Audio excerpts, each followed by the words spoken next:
Sir mic bike చేస్తారు mic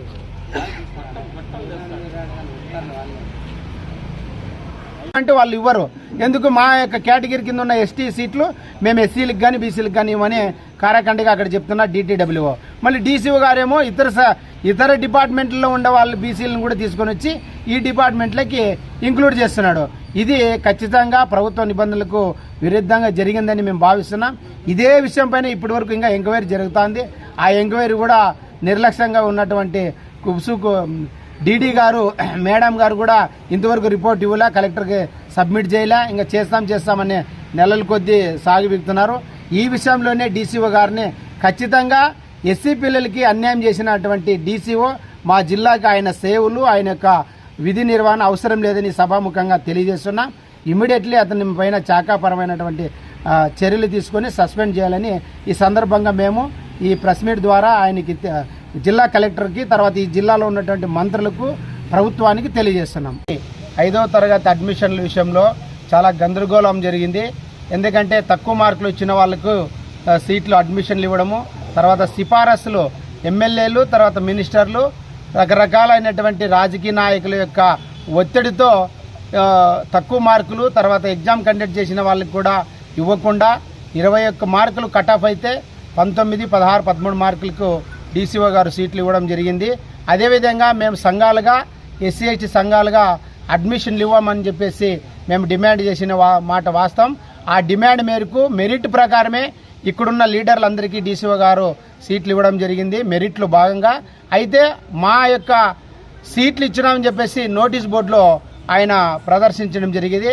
అదేవిధంగా ఎమ్మెల్యేలు ఈ మినిస్టర్లు రాజకీయ నాయకులకి ఇచ్చిన 106 సీట్లలో వాటిని కూడా నోటీస్ బోర్డులో ఇవ్వని చెప్పని మేము ఈరోజు ఈ కార్యక్రమం ద్వారా ఆయన్ని అడుగుతున్నాం. అదేవిధంగా మేము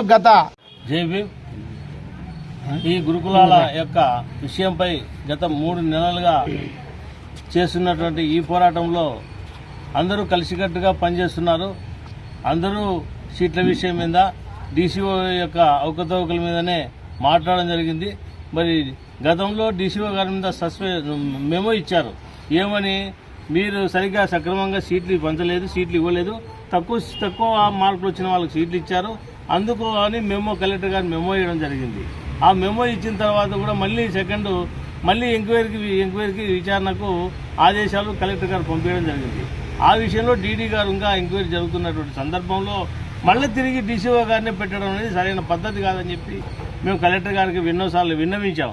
ఎందుకంటే ఒకసారి ఒకరి మీద దర్యాప్తు జరుగుతున్నప్పుడు ఆ దర్యాప్తు అధికారి దర్యాప్తు చేస్తున్నప్పుడు ఆ దర్యాప్తు జరిగేటప్పుడు సంస్థలో ఉన్నటువంటి ఎవరైతే వాళ్ళ పేరు మీద దర్యాప్తు చేస్తున్నా వాళ్ళు ఉండకూడదు, పక్కన పెట్టి మిగిలిన వాళ్ళ అధికారులను ఏర్పాటు చేసి వాళ్ళ ద్వారా ఈ సీట్లు ఫుల్ఫిల్ చేయలే. కానీ మరి తప్పు చేసిన వానికి కూడా వాళ్ళకే మరి పదవులు ఇచ్చి దాంట్లో చేయడం వల్ల రెండోసారి కూడా తప్పిదం జరిగిందనేది భావనతోటి మళ్ళీ తిరిగి కలెక్టర్ గారి దృష్టికి పోవడానికి మేము సన్నద్ధమయ్యాం. కాబట్టి ఖచ్చితంగా రేపు కలెక్టర్ గారి దృష్టికి సంఘాలు మిగతా తదితర ఆర్గనైజేషన్ అన్ని కలిసి కూడా కలెక్టర్ గారి దృష్టికి వెళ్ళి రేపు విన్నవించడం జరుగుతుంది. ఈ విషయాన్ని మేము ఇంతటితో ఆపకుండా తిరిగి రేపు నుంచి ఉద్యమాలు చేపట్టడానికి అవకాశం ఉన్నదని చెప్పి తెలియజేస్తున్నాం. కాబట్టి చర్యలు తీసుకొని వెంటనే ఈ గురుకులాల్లో ఉన్నటువంటి అన్ని సంక్షేమాలు ఇక్కడ ఉన్నటువంటి పిల్లలందరికీ కాపాడుటకు అందరూ సహకరించి ముందుకు రావాల్సిందిగా అందరినీ సంఘాల నాయకులను, ప్రతినిధులు, MRPS నాయకులను ప్రతి ఒక్కరిని పేరు అందరూ వచ్చి ఈ విజయానికి చేకూర్చే విధంగా ఇక్కడ మనం న్యాయం చేసుకునే విధంగా అందరూ కలిసికట్టుగా రావాలని చెప్పి పిలుపునిస్తున్నాం.